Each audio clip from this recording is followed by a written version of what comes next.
We're going to try to do a live stream just so we don't miss it. So let's start now. 4:30 a.m. a live stream just so we don't have to mark it. We do a live stream on Wednesday, and we're doing one today too. This Wednesday we're already in Joinville. Let's just wait. We'll start today's live stream at 4:30 a.m.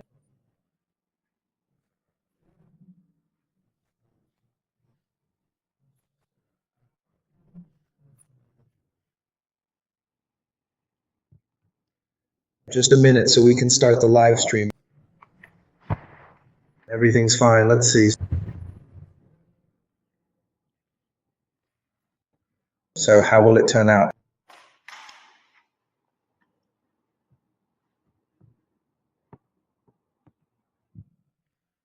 Okay, we are in Joinville. Today is December 24th, 2025, and our live stream today is about the colonization of perception.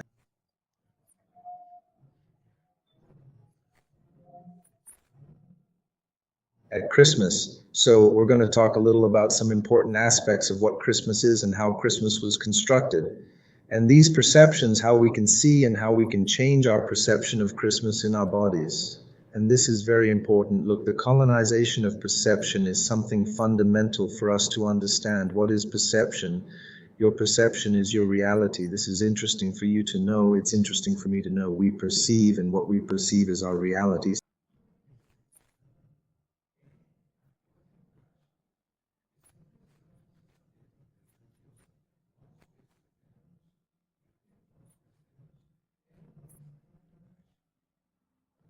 So if our perception is colonized, our reality is colonized. And then what do? Normally I use three.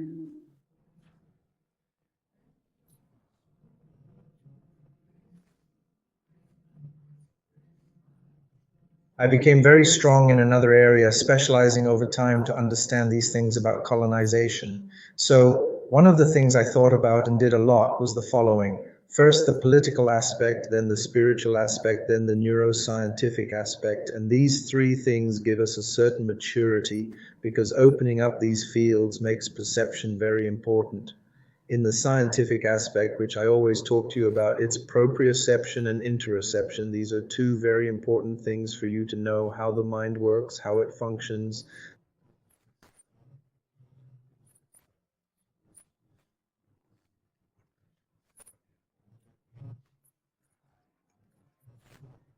The mind functions according to how it is created, how the mind appears, interoception, proprioception.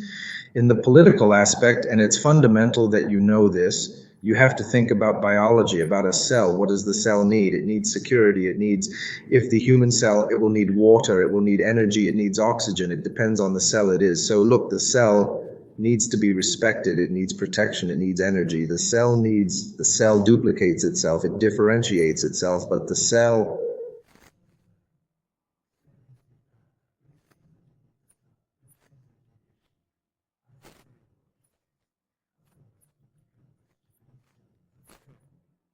So the citizen in politics, I see politics as where the state is protecting the citizen, providing energy, providing protection, providing health, providing educational processes so that he can differentiate himself in a correct way within society, right? Three interesting points. First, I talked about neuroscience, what the mind is, right? Interception and proprioception. And then I spoke about politics. Politics is about how I defend the citizen, how I ensure the citizen has good health, a good education, security, and the energy to live. That's politics. And spirituality.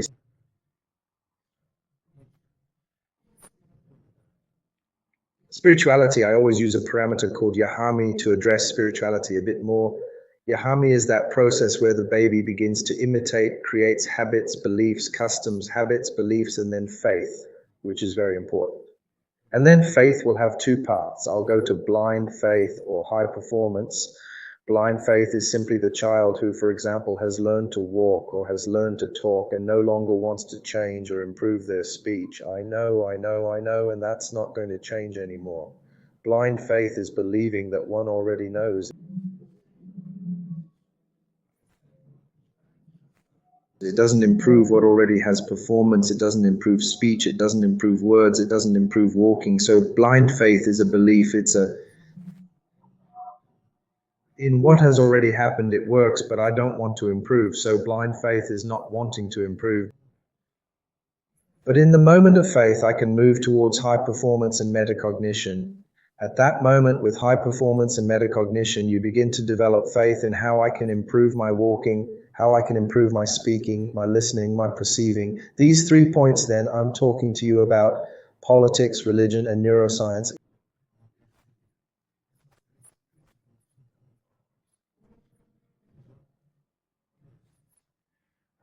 Even so, I made some avatars.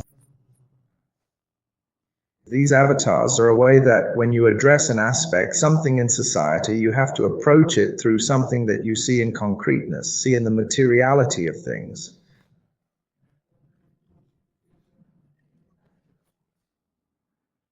Then I created some avatars. These avatars make it much easier to escape this Christmas colonization. One of the avatars, I believe, was Braille, Ian Marty. I also created Yahe. I also created Jivaza, which is a new avatar I created. I created Dana. I also created several.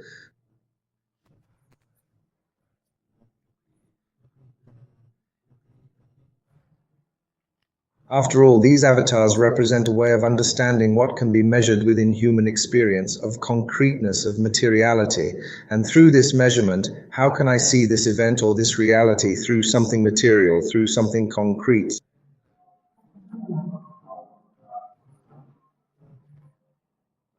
So that's why I created these avatars. They're neuroscientific avatars, I'd say. If a question is asked with an avatar, for example, prime, I'll see the brain's biochemistry. If it's an avatar, for example, omega, I'll see the culture of that population, of those people, where they position themselves. And then Christmas arrives and we have something very interesting. And that's something people sometimes don't realize. For example, you're already hearing Christmas music, tasting Christmas food, and smelling it. The smell has already changed, the landscape has already changed, the colors have already changed. So your body is already starting to feel it through proprioception and interoception. Proprioception is about positioning ourselves within this larger space, which is the map.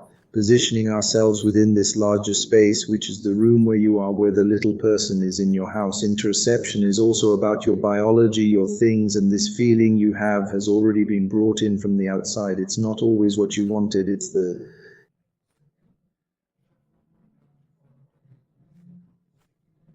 it has to be now. So there you are being used, colonization. And that's the perception. Your mind is already conditioned to do that.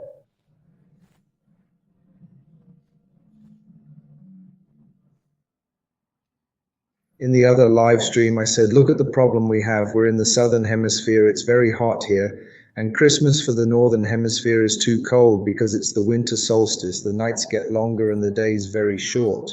But in the southern hemisphere, it's not like that. The days get very long, and especially in Brazil now, for those in southern Brazil, it's hot, very hot.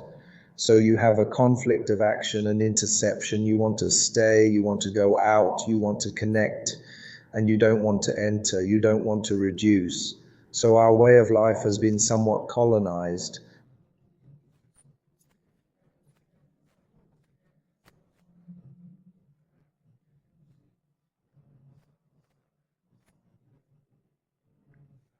Our perception, besides being colonized, enters into conflict where we perceive ourselves.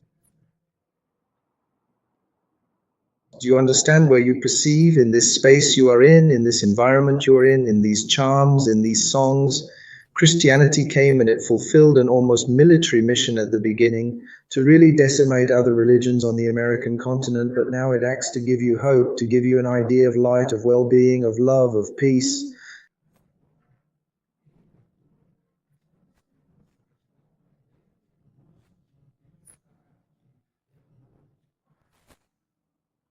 And this sometimes gets complicated when you're in conflict. Your body wants, the days are getting longer, your body wants to do one thing, but all the information you receive wants to do something else. It indicates that it wants to do something else. So what are you going to do with these avatars? I'll send you the link later and you'll see all the texts. You'll follow each avatar, and each avatar suggests you do a few different things. And one of these different things is the following. You're in a state of shock.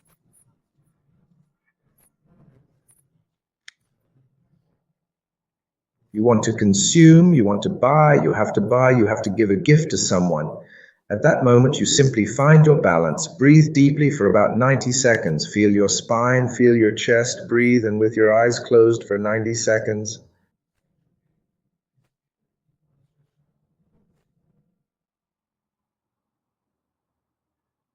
And then you have a new feeling, which isn't the anxiety of having to buy things, having to give gifts, having to give a bigger or better present to someone. It's a slightly greater feeling of community.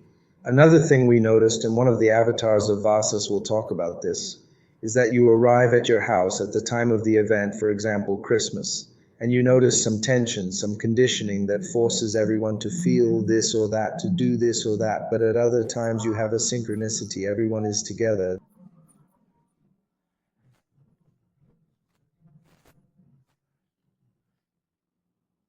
Then you realize, look, this moment is one of tension. This moment is one of being, of existing, of living. Look how beautiful. And that's more the meaning of Christmas that we have to convey, to live, to exist, to feel, to love, to be loved, but not to desire to be loved, simply to love with more intensity, to spread this love and peace to others. And that's a very good concept that we can have. Obviously, we still have this polarization of politics within families, left, right, and so on. And the left and right are also a form of colonization.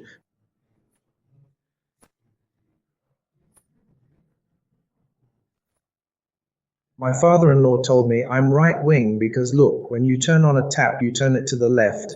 And when you turn off the tap, the water goes to the right. And that's more or less it. But goodness, if you want to give water to the people, let's say, you would turn the tap to the left and you want to cut off the people's water to the right. But right and left is bias, it's colonization. Right and left comes from that meeting in England where the workers were on the left and the owners of companies, the owners of money were on the right. That's bias.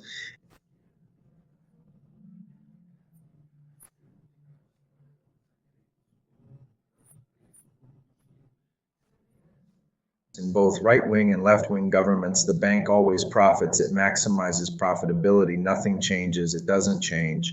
So we have to embrace a slightly inverted form of capitalism. We need to make money grow, be created through credit, direct citizen credit, and not through debt as it is today. When money is created through debt, whoever has more money has more power and controls the state.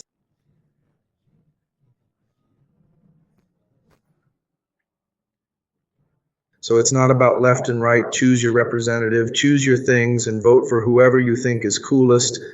But there's not really this left and right thing. It's just to trick us, to confuse us. This is right, that is wrong, this is corrupt, that is corrupt. It's no use. Both sides of this discourse are lying a lot to the population simply to hijack minds and hearts, to take your hatred and use your hatred to boost your internet presence. So this Christmas you realize, wait a minute, I was tricked because I was far left.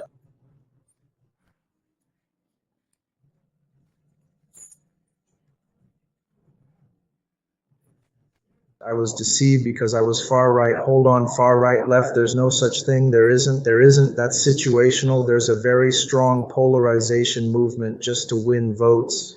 If you get out of that, what matters is your face to face contact with people, not through the internet, not through social media. Eye to eye, human contact. Hello, how are you? What are you thinking? Oh, I'm thinking more about this. Look, I'm thinking about this guy, that guy. I'm thinking about this religious leader or this leader.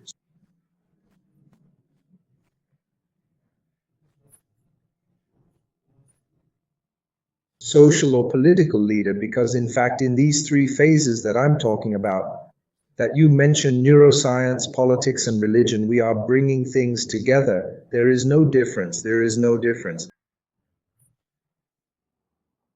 There is no difference. The spirit is just ideas, the soul is ideas with feelings and emotions. There's no difference. Neuroscience is there, consciousness, memory, the emotions you have, but so is politics, helping people, helping your child, helping your father, helping your mother, helping, protecting, defending, so that this cell can develop in the best way. That's politics, that's politics. So the union of these areas is there. I always try to work in these three areas. I'll also leave you with these avatars of ours so you can understand how.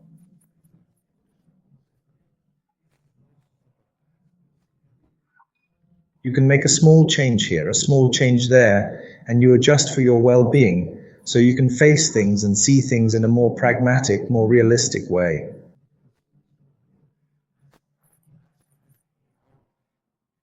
Without so much virtuality of the internet, of information, of fake news, of whatever the political spectrum, you go to reality, to the concreteness of things.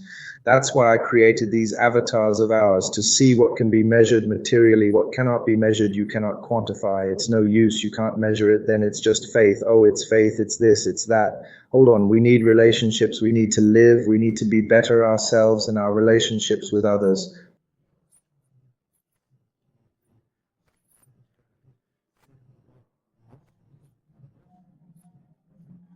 Folks, and that's what I wanted to leave you with, these words, even if small, this Christmas of 2025, so that we can become more and more refined within ourselves in our perceptions, and to know how much we are being colonized in our perception. Do you know what that is? Our perception is colonized. We begin to perceive things that we wouldn't perceive without this culture. Whoa, hold on a minute. Go back to your DNA, go back to your structure. Start perceiving life for yourself through your heart, your lungs, your way of being. And know that this is different. It's the culture that brought me here. It's not who I am. This is already shaping me. It's not who I am. But I'm here and we're going to enjoy ourselves and we're going to have fun. We're going to talk and we're going to socialize with others, but without losing ourselves in being a culture, without losing ourselves in being left, right? You know, believer, atheist, I don't know, another culture, religious, no.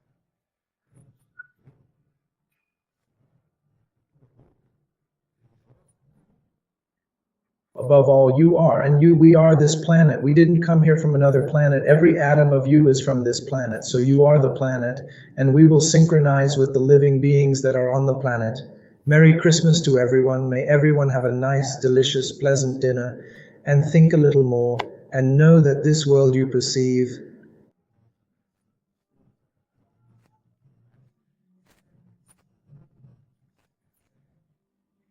Often your perception is colonized. Return to your roots, return to your DNA, return to being what you, through your DNA, were programmed to be and perceive.